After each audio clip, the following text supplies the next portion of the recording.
ఈ రోజు ఉదయం 10:30 ములుగు జిల్లా మల్లంపల్లి జిల్లా పరిషత్ ఉన్నత పాఠశాల యందు లయన్స్ క్లబ్ ఆఫ్ హన్మకొండ వారిచే free checkup mega health camp ప్రారంభించడం జరిగింది.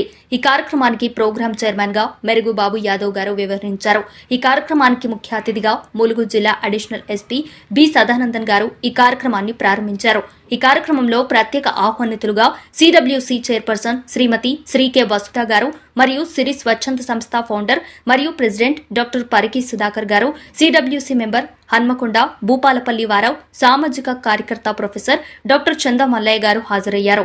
వైద్య సేవలు అందించడానికి డాక్టర్ అనుకుల అన్వేష్ గారు, ఎండి జనరల్ మరియు డాక్టర్ ఆంబి సాంబశివరావు గారు, మహిళా వైద్యులు డాక్టర్ అఖిల సాయి ప్రసన్న సేవలందించారు. పాఠశాలలో ఈ కార్యక్రమాన్ని నిర్వహించడానికి పాఠశాల ప్రధానోపాధ్యాయులు, ఉపాధ్యాయులు, పాఠశాల సిబ్బంది పూర్తి సహకారం అందించారు. ప్రోగ్రాం చైర్మన్ మెరుగు బాబు యాదవ్ గారు కృతజ్ఞతలు తెలియజేశారు. ఈ వైద్య శిబిరం ద్వారా 200 మంది గ్రామ ప్రజలకు మరియు పాఠశాల 150 మంది విద్యార్థులకు వైద్య సేవలు వినియోగించుకున్నారు. ఈ కార్యక్రమానికి లయన్స్ క్లబ్ ఆఫ్ హన్మకొండ అధ్యక్షులు సర్పా ఉద్దీన్, కార్యదర్శి రాయబర్పు Vinod, Anand, doctor Pariki Sudhakar, Srimathi K Vasudha, additional SP B Sadanandan, Mulugu team child line సిబ్బందితో విద్యార్థులకు అవగాహన కార్యక్రమం నిర్వహించడం జరిగింది. ఈ కార్యక్రమ చైర్మన్ మెరుగు బాబు యాదవ్ అతిథులకు, వైద్య సిబ్బందికి, పాఠశాల సిబ్బందికి, విద్యార్థులకు కృతజ్ఞతలు తెలియజేశారు.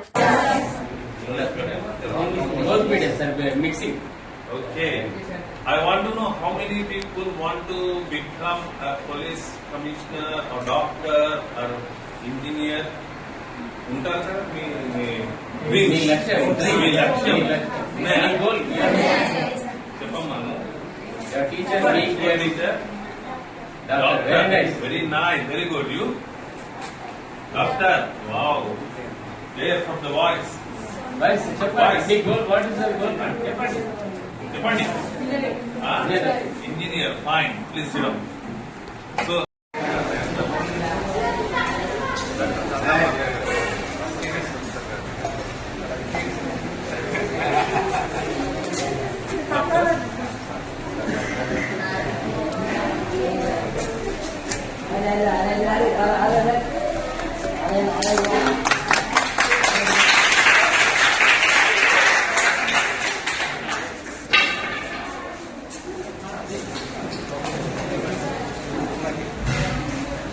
ముఖ్య అతిథిగా విచ్చేసిన బి సదానంద అడిషనల్ ఎస్పీ గారిని వేదికను అలంకరించాల్సిందిగా, సర్ఫరాజుద్దీ గారిని వేదికను అలంకరించాల్సిందిగా, కార్యదర్శి గారు Lions club of Hanamkonda Vinod Anand గారిని స్వాగతం పలుకుతున్నాను.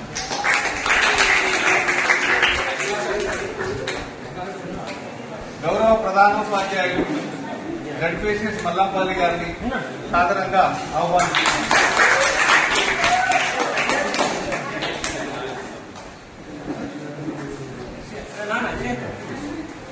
ఇప్పటికీ చాలా ఆలస్యమైంది కాబట్టి సంక్షిప్తంగా మాట్లాడి ఈ కార్యక్రమం మొదలవుతుంది. నా పేరు మెరుగు బాబు. నేను 1966 నుంచి 76 వరకు ఇక్కడ 1 నుంచి 10 వరకు చదువుకున్నాను.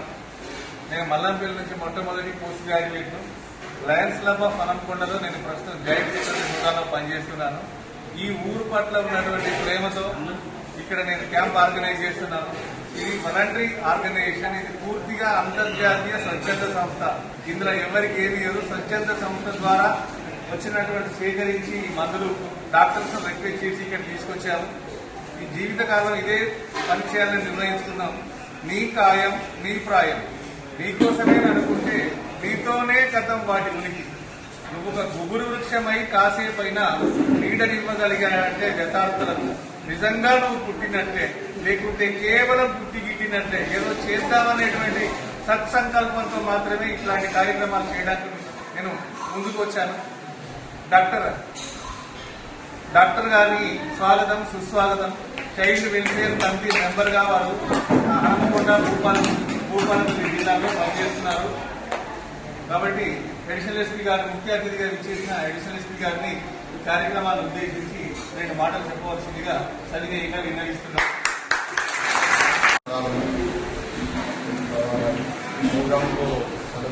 అందరికీ ధన్యవాదాలు. ఇప్పుడు ఈ దేశాలు అలాగే అందరికీ డాక్టర్లు లైఫ్ క్లబ్ ప్రెసిడెంట్ వీళ్ళందరూ ఈ కార్యక్రమం నిర్వర్తించడం అనేది చాలా గొప్ప విషయం.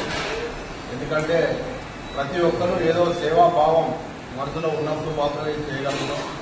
అంటే సారంగట్గా ఇక్కడనే ఫస్ట్ పోస్ట్ గ్రాడ్యుయేట్ మల్లంపల్లి నుండి సారు కంప్లీట్ చేశారు కాబట్టి ఇక్కడ ఏదో ఒకటి చేయాలనే సంకల్పం దృఢ సంకల్పం మన మనసులో వాళ్ళలో ఉన్నది కాబట్టి ఈ కార్యక్రమం చేయాలని వారికి చేతనైంది ఎంతో కొంత చేయాలనే మనసులో గొప్ప ఆలోచన ఉన్నది కాబట్టి ఈరోజు అందరూ ఆర్గనైజ్ చేసి ఇంత గొప్పగా కార్యక్రమాన్ని ఆర్గనైజ్ చేస్తున్నారు. ఇది మన డాక్టర్స్ ద్వారా ఎవరైతే మన వైద్యం అందలేని వారు అంటే పెద్ద హాస్పిటల్లో పోలేని వాళ్ళు వాళ్ళ కోసం ఇక్కడికి డాక్టర్లను తీసుకుని వచ్చి వాళ్ళకి టెస్ట్ చేసి వాళ్ళకి ఏమైనా ఉంటే వైద్యపరంగా ఏమన్నా అంటే వేరే హాస్పిటల్లో కానీ ఇంకా పెద్ద ఏమన్నా డిసీజెస్ ఉంటే వాటిని కూడా ద్వారా చేయించాలని మనం చేసి వాళ్ళు సరే ఏమేమైతే అవసరం ఉన్నాయో ట్యాబ్లెట్స్ కూడా వాళ్ళందరికీ ఇవ్వడం కూడా చాలా శుభదాయకం. ఇది అంటే సమాజంలో అంటే మనం ఏం చేసి ప్రతి ఒక్కరు ఏమనుకుంటారంటే మన పుట్టి మన దేశానికి కానీ మన గ్రామానికి కానీ మన రాష్ట్రానికి ఏం చేద్దాం అనుకుంటారు. దానికంటే మనం ఏం చేస్తాం అనేది ముఖ్యం. నువ్వు చేసే దాంట్లో ఎంత చేస్తావు అనేది గొప్పతనం కాదు. ఎంతో కొంత చేసినప్పుడు ఆత్మ సంతృప్తి నీకు ఇచ్చినప్పుడు అదే ఎంతో గొప్ప విషయం. నీకు ఒక్కడ చిన్న విషయం కాదు, ఒక్కడ చిన్న కార్యక్రమం కాదు, అదేవిధంగా పెద్ద కార్యక్రమం. అంటే ఇక్కడ ఉన్న అందరూ ఎక్స్పీరియన్స్ చాలా సంవత్సరాల నుండి ఈ కార్యక్రమం నిర్వహిస్తున్నారు. ఎంతోమంది వేరే పేషెంట్స్కు మన అందరికీ వైద్యపరంగా బాగా సేవ చేస్తున్నారు. అదేవిధంగా పిల్లలు ఇక్కడ చదువుకున్న పిల్లలు కూడా మీరు కూడా ఇది గ్రహించి మీరు పెద్దవారు అయిపోయిన తర్వాత కూడా సమాజంలో పెద్దవారికి మనం సాయం చేయాలని అంటే ఏదో రకంగా చేయాలనేది మనసులో మనం అనుకున్నప్పుడు అది రేపు అదే గొప్పగా నిలిచిపోతుంది. రేపు పెద్ద అయిపోయిన తర్వాత మీరు డాక్టర్లు అవుతారు, ఇంజనీర్లు అవుతారు, ఐఏఎస్ అవుతారు, ఐపీఎస్ అవుతారు, చాలా రకాలుగా వైద్యులు కూడా అవుతారు. మీ పరిధిలో నువ్వేం చేయగలుగుతావు, మీలో ఏం సాయం చేయగలుగుతావు, మీరు ఉన్నదాకా చేయండి. అది గొప్ప విషయం అండి. అంటే మనం పెద్ద కార్యక్రమం అయ్యో మనం దగ్గర డబ్బు లేదే మన కాదు. మీ దగ్గర ఏదైతే అవకాశం ఉంది ఏది లేదు ఎస్పెషల్లీ మీ ఊళ్ళో వాళ్ళు వైద్యం హాస్పిటల్ పోలేని పరిస్థితి ఉంటుంది. నువ్వు తీసుకుపోయి హాస్పిటల్ చేయి, అది కూడా పెద్ద గొప్ప కార్యక్రమం. వాళ్ళ ప్రాణాన్ని రక్షించుకోవాలంటే వాటి పిల్లలు అందరూ మనసులో పెట్టుకొని ఈ కార్యక్రమాన్ని చూసిన అందరికీ హృదయపూర్వక నమస్కారాలు. ఇక్కడికి వచ్చిన వాళ్ళని పెద్దవాళ్ళందరూ నమస్కారం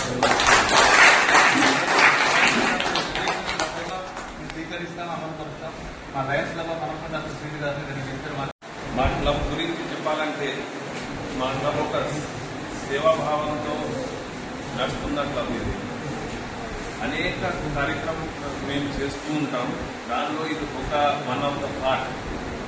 మీరు దీన్ని బెనిఫిట్ పొందాలని మేము కూడా చాలా దూరం నుంచి వచ్చి ఓన్లీ మీకోసం 4-5 డాక్టర్స్ని తీసుకువచ్చారు. మీకు ఏమైనా ప్రాబ్లమ్స్ ఉంటే వాళ్ళకు చెప్పి చూపెట్టుకొని మందులు పొంది బెనిఫిట్ పొందాలని మా ఉద్దేశం అండి. ఈరోజు ఈ ప్రోగ్రామ్కి మా అడిషనల్ ఎంపీ గారు రావడానికి ధన్యవాదాలు చెప్తూ సెలవు.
ఆమె district welfare officer, child welfare committee chairperson, child fast judicial bodies అన్నారు.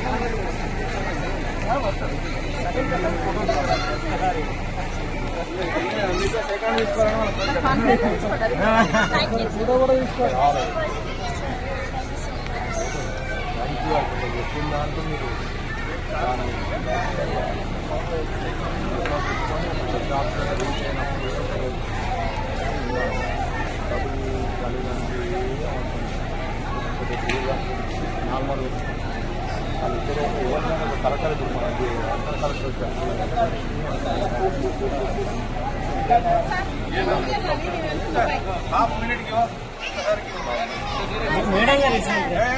తప్ప దీపం అడుగున వెలిగించుకుంటారో నీకు ఎప్పుడు చెప్పినా అర్థం కాదు అంటారు. వారు ఆర్డినరీ పర్సన్ నుంచి ఎక్స్ట్రాడినరీ పర్సన్ అనే స్థాయికి వారు చేరుకున్నారు అడిషనల్ ఎస్పీ గారు. వారు ఎస్పీ గారు కూడా త్వరలోనే అవుతారని నేను విశ్వసిస్తూ వారి తల్లిదండ్రుల గురించి చెప్పారు. 5 రోజులు చెప్పే విషయాన్ని నేను 5 నిమిషాల్లో చెప్పగలను. 5 రోజులు చెప్పే విషయాన్ని తల్లిదండ్రుల గురించి చెప్పారు.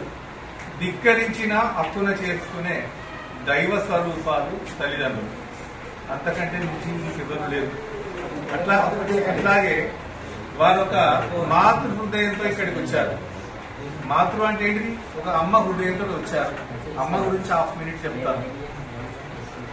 దేవతలంతా ఒకవైపు, అమ్మ ఒకవైపు, దేవతలంతా ఒకవైపు. సరిదూచమంటే నేను ఒరిగేను అమ్మ వైపు.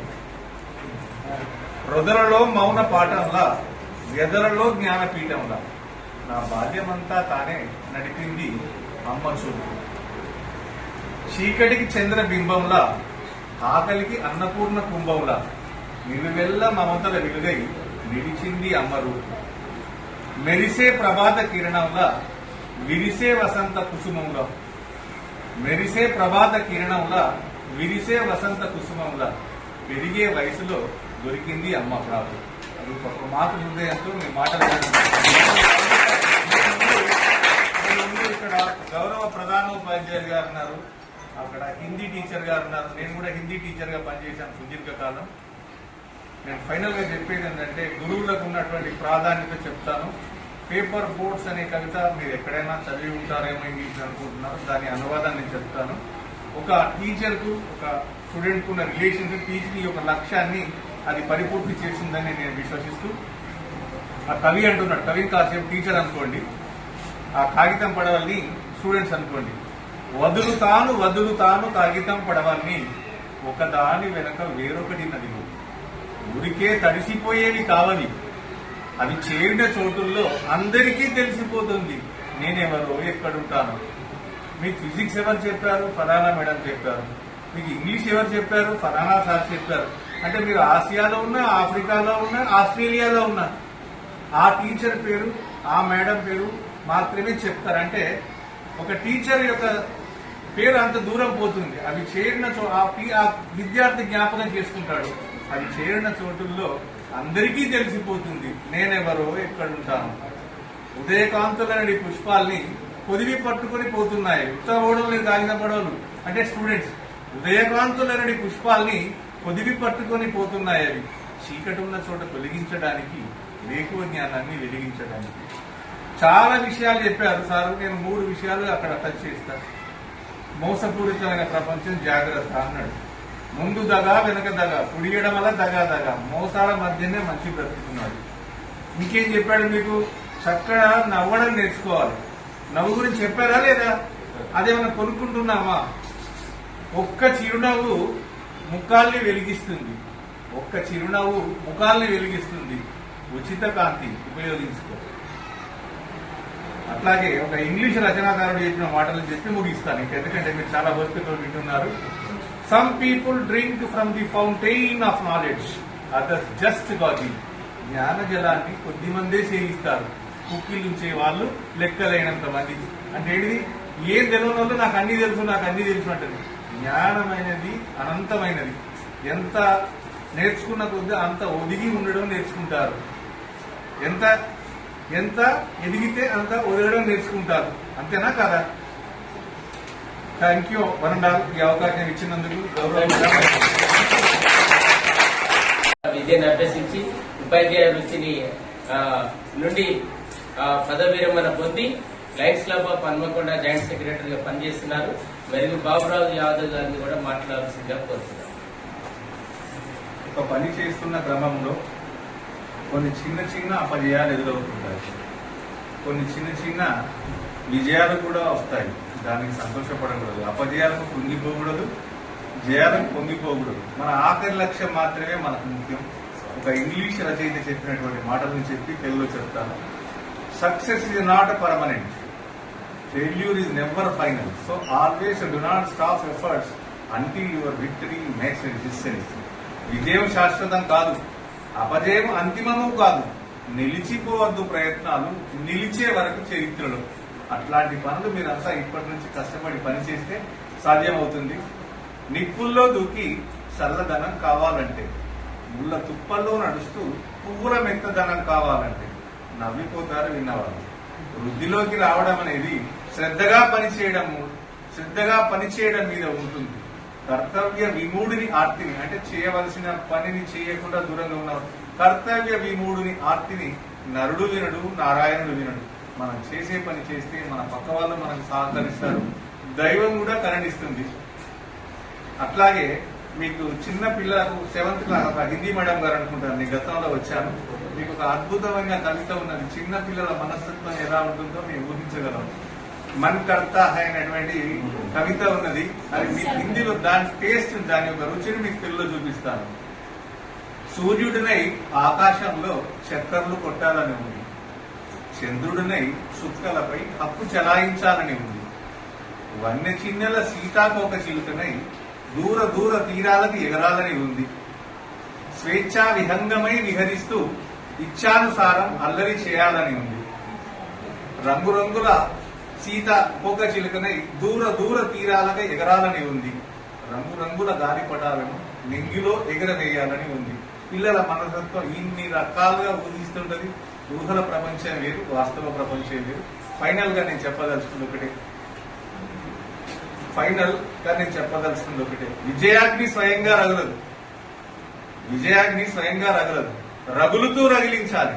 బ్రతుకును యజ్ఞంగా భావిస్తూ ప్రతి నిత్యం పరితపించాలి. ఆ పని చేయాల్సి ఉంటుంది. పైగా teacher teaches a lesson and it takes an examination, but life takes an examination and then teaches a lesson. పాఠం చెప్పిన తర్వాతే గురువు పరీక్షకు పెడతాడు, కానీ పరీక్ష గురి చేశాకే జీవితం పాఠం లేదు. ఇలాంటి పాఠాలు ఎన్నో కూడా మా గౌరవ ఉపాధ్యాయులు మీకు నేర్పించి ఉంటారు. నేర్పించడం అనే క్రియ బడి చదువుతో ముగుస్తుంది, నేర్చుకోవడం అనే ప్రక్రియ బ్రతుకంతా సాగుతుంది. కాబట్టి నేను ఉపాధ్యాయ వృత్తి నుంచి విరమణ పొందినప్పటికీ కూడా నిరంతరం రోజు 3 గంటలు ఇప్పటికీ నేను చదువుకుంటూనే ఉన్నా, చదువు నేర్చుకుంటూనే ఉన్నా. నేర్చుకున్న ప్రతి విషయాన్ని చిన్న వాళ్ళకు పెద్దవాళ్ళకు అందరికీ సందర్భానుసారం చెబుతూనే ఉన్నా. ఈ అవకాశం ఇచ్చినటువంటి గౌరవ ప్రధానోపాధ్యాయుల వారికి, అట్లాగే మా ఆహ్వానాన్ని మన్నించి ఇక్కడికి వచ్చిన child welfare committee chairperson Vasudha గారికి, ఈ కార్యక్రమాన్ని దిగ్విజయంగా కొనసాగించడానికి సహకరించిన లయన్స్ క్లబ్ మిత్రులకు, అట్లాగే మా ఆహ్వానాన్ని మన్నించి ఇంత దూరం ఎంతో బిజీ షెడ్యూల్ ఉన్నప్పటికీ వచ్చిన అడిషనల్ ఎస్పీ సదానందం గారికి, ఉపాధ్యాయ బృందానికి మరియు విద్యార్థులకు హృదయపూర్వక కృతజ్ఞతలు తెలియజేస్తూ once again thank you and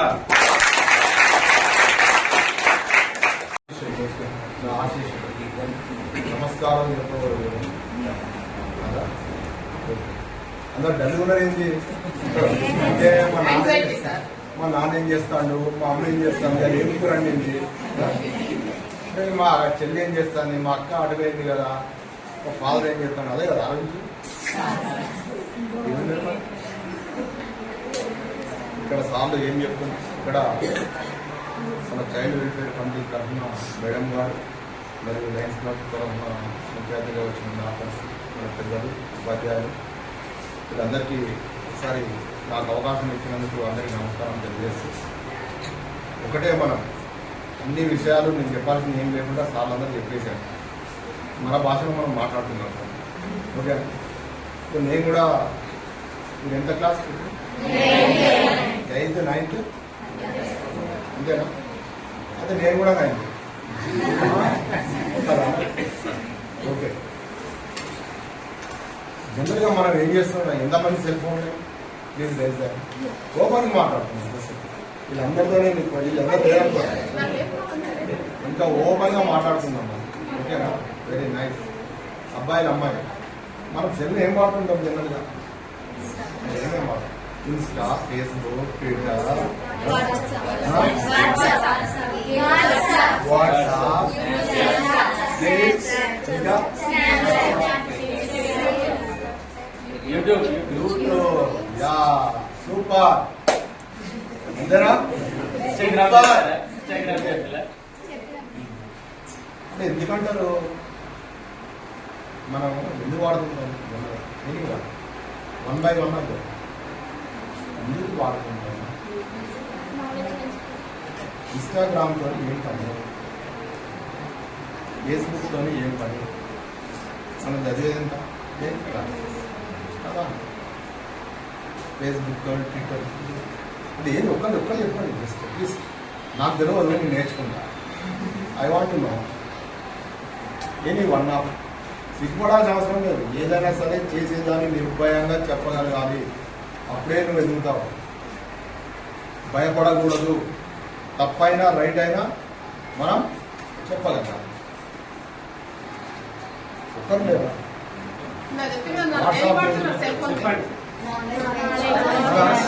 ఒక్కరే నాలెడ్జ్. ఏం నాలెడ్జ్? ఏం తెలుసుకుంటాం? ఫేస్బుక్లో ఏం తెలుసుకుంటాం?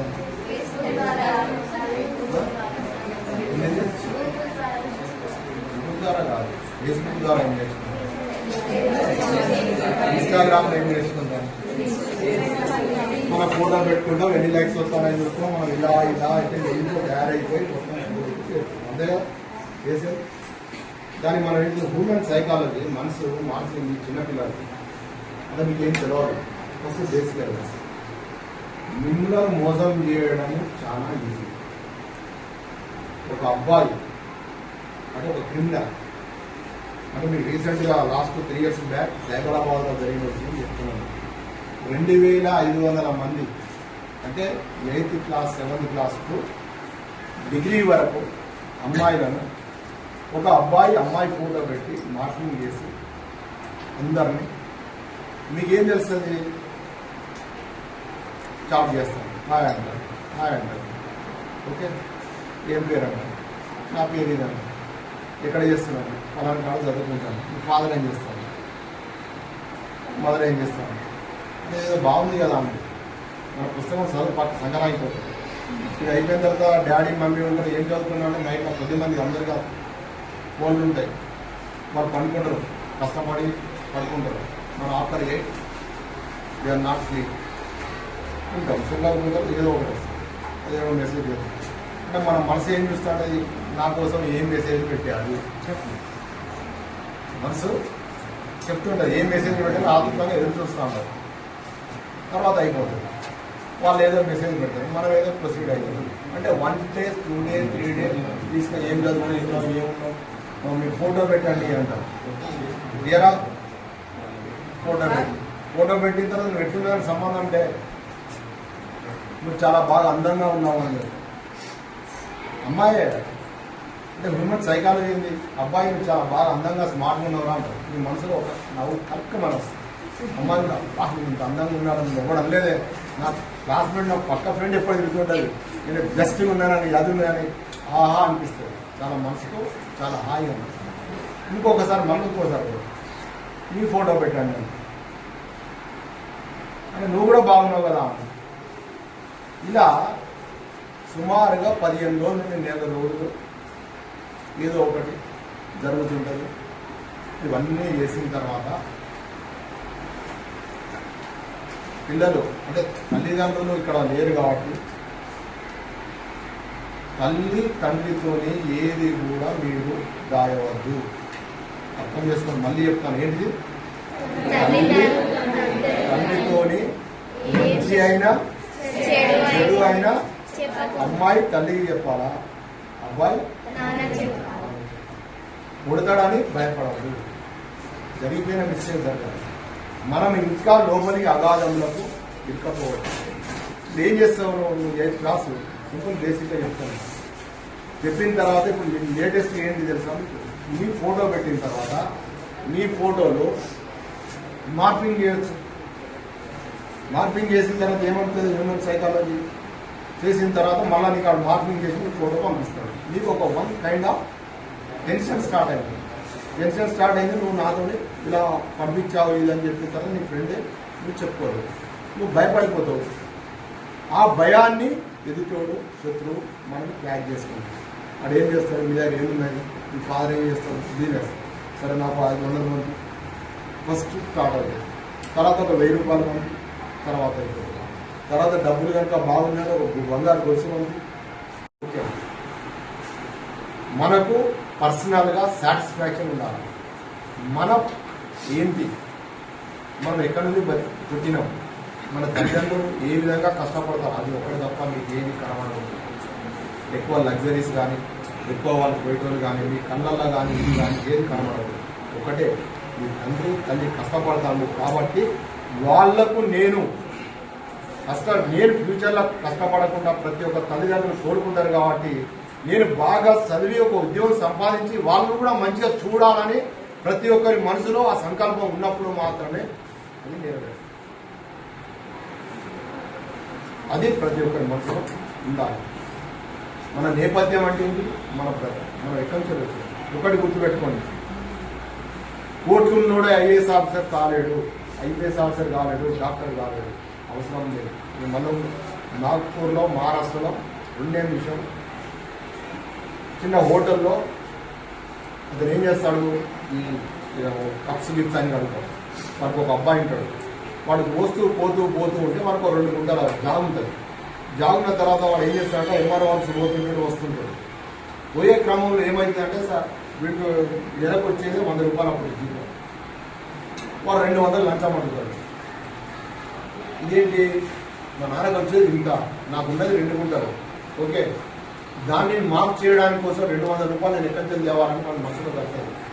At the age of 7th class, 7వ తరగతిలో మనకు పడుతుంది. అదేంటి అడుగుతాడు, అట్టెట్టిస్తాడు ఇట్టెట్టిస్తాడు అంటే ఎవరినాడు అని. ఈ హోటల్కి ఏమో వచ్చేటవాళ్ళు కూడా నాకు ఎడ్యుకేషన్ టీచర్లు ఇలాంటి వాళ్ళు వచ్చినప్పుడు సార్ ఇలా అడిగారు, అలా లంచం అడిగాడు. లంచం లేకుండా చేయాలంటే నేనేమన్నా చేయగలుగుతానా, నేను ఒక కప్పులు కడిగే వారి కొడుకుని నేనేమన్నా చేయగలుగుతానా అంటే సార్ లాంటి బాబు నువ్వు అనుకుంటే ఏదన్నా చేయగలుగుతావురా, దానికి నీకు సంబంధం లేదు అంటే ఏం చేయాలి అంటాడు. ఫస్ట్ 10th క్లాస్ ఇంటర్మీడియట్ చదివిన తర్వాత దాంట్లో సివిల్ సర్వీస్ అని ఒకటి యూపీఎస్సీ ఎగ్జామ్ ఉంటుంది. దానికైనా ఆ టీచర్ అప్పటి నుండి వాళ్ళిద్దరికి అనుబంధం ఉంది. ప్రతి దాంట్లో ఆ టీచర్ ఇలా గైడ్ చేస్తూ పోతుంటే ప్రతిదీ ఎక్కడ చదువుతున్నప్పుడు కరెంటు కూడా లేదు, వీధి దీపాలు ల్యాంటర్లు ఆడ పెట్టుకొని డే టైంలో దొరికిన కాడ వాళ్ళ ఫాదర్కు అసిస్టెంట్ చేస్తూ కడుగుతూ వాడు కూడా టైం దొరికిన కాడలో చదువుకున్నాడు. చదువుకున్న తర్వాత సివిల్ సర్వీస్ డిగ్రీ చదివిన తర్వాత ఇలాంటి పెద్దల సహకారంతో విశ్వవించేసి వాళ్ళని గైడ్ చేసి వాళ్ళు చదివి ఆల్ ఇండియాలో 250 ర్యాంక్స్ వస్తుంది, ఐఏఎస్గా సెలెక్ట్ అవుతుంది. అంటే దీనికి డబ్బు కావాలన్నా, ఈ హోదా కావాలన్నా, లేదా ఉన్నోడు కావాలన్నా, లేదోని కావాలన్నా అవసరం లేదు. సార్ అన్నట్టుగా చదువు మాత్రమే. విద్య ఉన్నవాడు నువ్వు ఏదైతే అనుకుంటే నీ మనసులో ఏదైతే గట్టిగా అనుకుంటావు, ఒకటి అనుకోవడమే గొప్పతనం కాదు, అనుకున్నప్పుడు ఏం చేయాలి, శ్రమ చేయాలి. దాంతో పాటు పట్టుదల ఉండాలి.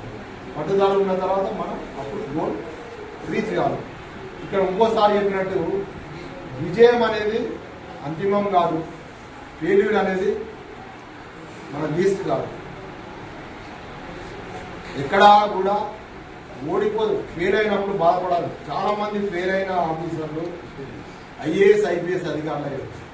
ఎందుకు నేను ఫెయిల్ అయినా అని వాడు రియాక్ట్ అయిపోయి వాడు ఆత్మ పరిశీలన చేసుకొని నాలో ఏం లోపం అని 10th క్లాస్లో ఫెయిల్ అయిన చాలా మంది ఐఏఎస్ ఐపీఎస్ ఆఫీసర్లు.